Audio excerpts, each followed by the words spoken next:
Hello anime lovers! कैसे हो आप सब? I hope you're all doing great and enjoying your anime time to the fullest. अब आपने इस वीडियो पे क्लिक किया है, मतलब आपको एनिमे recommendations चाहिए, right? So let me tell you, you've clicked on the perfect video. आज मैं आपको recommend करने वाला हूँ 3 of the most underrated anime that you absolutely need to watch. और याद रखना, अगर आपने ये 3 एनिमे देख लिए तो मजा ही आ जाएगा और मुझे पूरा यकीन है आप इस चैनल पर दोबारा जरूर आओगे।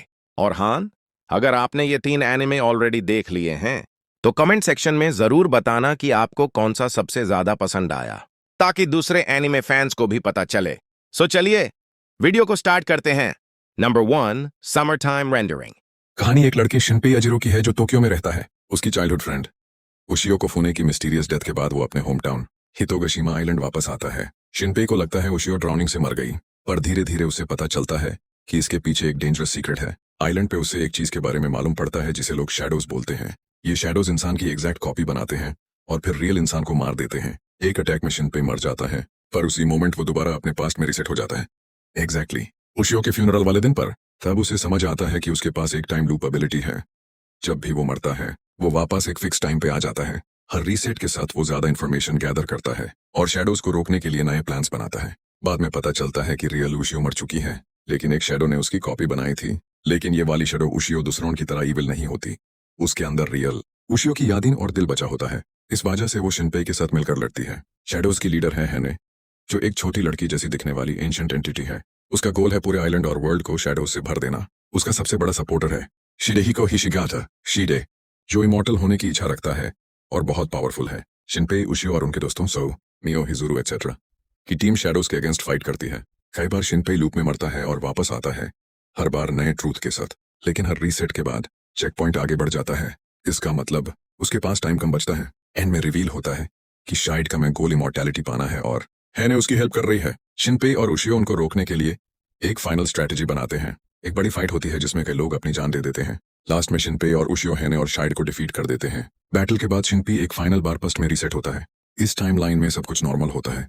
उशियो अलाइव है, कोई शैडो अटैक नहीं होता और आइलैंड सेफ है। मतलब एक पीसफुल नई शुरुआत होती है। Number 2, the reincarnation of another world exorcist. एक बहुत ताकतवर एक्सोर्सिस्ट हरियोशिकुगा होता है, लेकिन लोग उसकी ताकत से जलने लगते हैं और उसे धोखा देकर मार डालते हैं। मरने से पहले वो एक पुनर्जन्म वाला जादू करता है और दूसरी दुनिया में जन्म लेता है। नई दुनिया में वो सेका लाम्प्रोग नाम से पैदा होता है, एक जदुइया परिवार में। वहां सबको लगता है कि उसके पास कोई मैजिक नहीं है, लेकिन असल में उसके पास पुराने जीवन की एक्सोर्सिस्ट शक्तियां और म्योजुत्सु होती हैं, जो इस दुनिया के मैजिक से भी ज्यादा ताकतवर है। सेका मैजिक एकेडमी में पढ़ने जाता है। वहां उसकी मुलाकात होती है अम्यू, जिसे हीरो कहा जाता है और जो भविष्य में बहुत इंपॉर्टेंट है।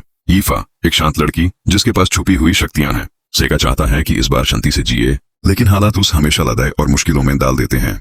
इस दुनिया में राक्षस और दुश्मन मौजूद हैं जो हीरो अम्यू को मारना चाहते हैं। एकेडमी में भी कई स्टूडेंट्स और लोग सेका और उसके दोस्तों के खिलाफ साजिश करते हैं। जब राक्षस अम्यू पर हमला करते हैं तो सेका अपनी असली ताकत दिखाता है और यूज बचा लेता है। धीरे धीरे लोग समझने लगते हैं कि सेका आम नहीं है। सीजन का अंत तब होता है जब सेका फैसला करता है कि अम्यू को बचाने और अपने लिए आजादी पाने के लिए वो एकेडमी छोड़कर दूर चला जाएगा। Number 3, rain of the 7 spell blades. एक बड़ी सी और पुरानी मैजिक एकेडमी है, किम्बरली मैजिक एकेडमी। बाहर से वो एक शानदार स्कूल लगता है, बड़े बड़े खिड़कियों और चमकते हुए टावर्स के साथ, लेकिन अंदर का माहौल बिल्कुल अलग है। यहाँ के बच्चे सिर्फ किताब पढ़ने नहीं आते, उनको ट्रेनिंग, ह्यूल्स और ऐसे इम्तिहान दिए जाते हैं जो कभी कभी जिंदगी के लिए खतरे वाले होते हैं। ग्रेजुएशन तक पहुंचना यहाँ किसी मिरेकल से कम नहीं। हमारे केंद्र कहानी का हीरो है ओलिवर हॉर्न। बाहर से वो शांत, विनम्र और थोड़ा रिजर्व लड़का लगता है, और अंदर से उसके दिल में एक गहरी चोट और बदला लेने की आग जल रही है। ओलिवर का परिवार एक घटना में बर्बाद हो गया था और उसने फैसला किया कि वो किम्बरली आके सच्चाई को समझेगा और जिम्मेदारों को सजा देगा। लेकिन उसने अपनी असली मंशा छुपाए रखी। दोस्ती बनाकर और सबको अपने करीब लेकर वो अपना प्लान आगे बढ़ाता है। एकेडमी में ओलिवर के साथ कुछ खास लोग मिलते हैं। नानाओ हिबिया, एक जापानी तलवार वाली लड़की जिसके हाथ में तलवार हो और चेहरे पे मुस्कान हो, लेकिन लड़ने में वो निराली तेज है। केटी आल्टो, एक दिल से दयालु लड़की जो मैजिकल क्रीचर्स के हक के लिए बोलती है। उसको देखकर लगता है दुनिया में अभी भलाई बकी है। शिला मैकफार्लेन, जो एक नोबेल परिवार की अनुशासित लड़की है। काय और पीट जैसे साथी भी ओलिवर के ग्रुप को सपोर्ट करते हैं। ये सब मिलके पहली बार स्कूल के सच से टकराते हैं। जल्द ही पता चलता है कि एकेडमी की चमक के पीछे एक अंधेरा भरा हुआ है। टीचर्स और कुछ एलिट लोग एक्सपेरिमेंट्स करते हैं, कुछ स्टूडेंट्स को इंटेंशनली खतरे में डालते हैं और रेयर मैजिकल क्रीचर्स का गलत इस्तेमाल भी होता है। एक खास जगह है एक लैब्रिंथ या अंडरग्राउंड एरिया जहां खतरनाक मॉन्स्टर्स रहते हैं और सिर्फ बड़े सबक सिखाने के लिए वहां भेजा जाता है। यही से कहानी की टेंशन बढ़ती है, दोस्ती टेस्ट होती है, वफादारी आती नाज़म होती है और लोग अपनी सच्चाइयों के सामने आते हैं।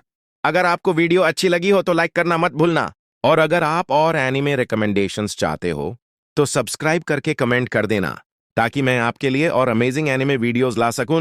Thanks for watching and as always stay awesome anime lovers.